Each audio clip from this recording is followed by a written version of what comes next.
Bonjour à tous, donc voilà, j'avais promis sur le groupe Facebook Sapeurs-Pompiers que je ferais une petite vidéo sur le nouveau fourgon MAN Rosenbauer qui est en service qui a été mis en service dernièrement au sein du CSP de Pithiviers. Donc voici la bête. Je vais vous faire une petite présentation d'abord extérieure et ensuite intérieure du fourgon. Allez, c'est parti. Donc pour la partie équipement, voilà, nous on est doté de tuyaux ici préconnectés, donc un rack de 70 de 60 mètres et un rack de 45 en 60 mètres aussi préconnectés. Les aspiros là-haut, les tuyaux en couronne ici, un sac d'attaque avec deux tuyaux en esfaux de 45, un tuyau en haut de 45, plus un tuyau supplémentaire de 45 au-dessus avec une lance. La partie conducteur à l'arrière. Ce qui est super bien aussi avec ce fourgon, c'est que au niveau éclairage la nuit, on voit comme en plein jour en fait. Non seulement avec les éclairages de zone qui sont ici, plus l'éclairage des coffres et le mât qui est sur le dessus. La grosse révolution pour nous, c'est surtout les dévidoirs qu'on n'a plus à descendre pour accéder à la pompe. Ça, c'est un truc qui est vraiment bien fait par Rosenbauer. Donc là, les mecs sont en train de refaire un petit tour au niveau de la pompe. L'utilisation est super simple. Donc voilà, les échelles là-haut avec l'échelle 3 plans, échelle accrochée. On a les échelles de toit en bois aussi qui sont sur le dessus. Et l'échelle à coulisse de plan standard sapeur-pompier. Alors ici on va retrouver donc la pompe, la partie conducteur, super simple d'utilisation avec une partie alimentation ici, le refoulement de chaque côté, donc une partie mousse, une partie eau. L'utilisation de la pompe est super simple. On va pouvoir allumer la pompe ici de l'arrière, donc ça peut s'effectuer en cabine ou à l'arrière. La régulation de pression, hop. Voilà, là elle est enclenchée. Pour l'enlever, pareil, juste une impulsion. Pour couper la pompe, pareil, de l'arrière.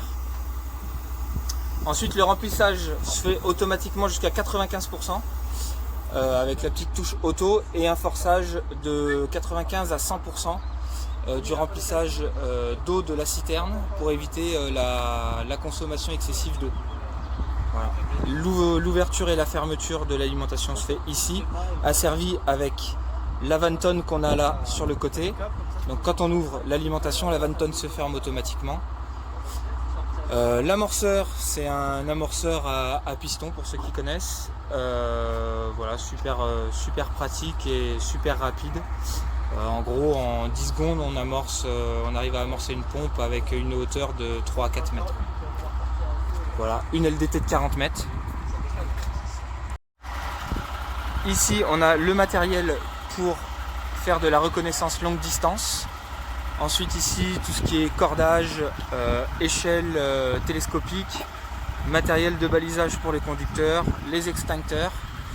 Ici, on va retrouver tout le matériel pour le feu de cheminée.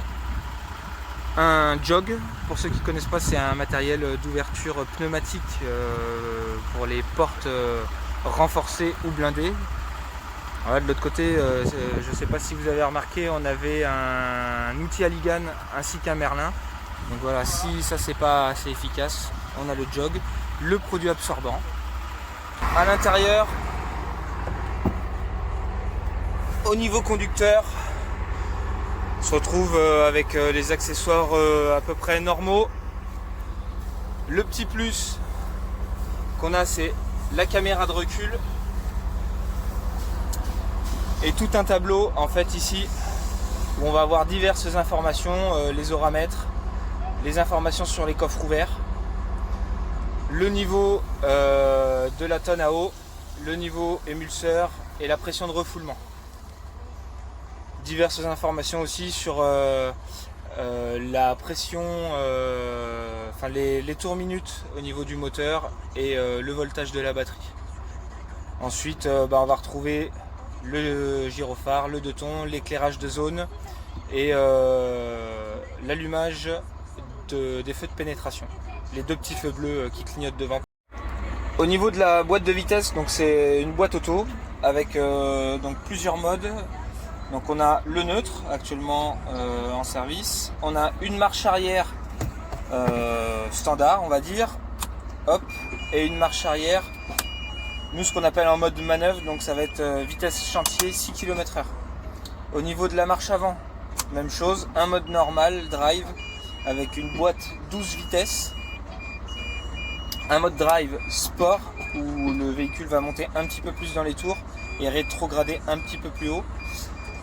Et un mode manœuvre aussi, pareil, avec une vitesse d'avancement limitée à 6 km/h. Alors pour les équipiers, un truc super bien qui a été fait par Rosenbauer, c'est ça.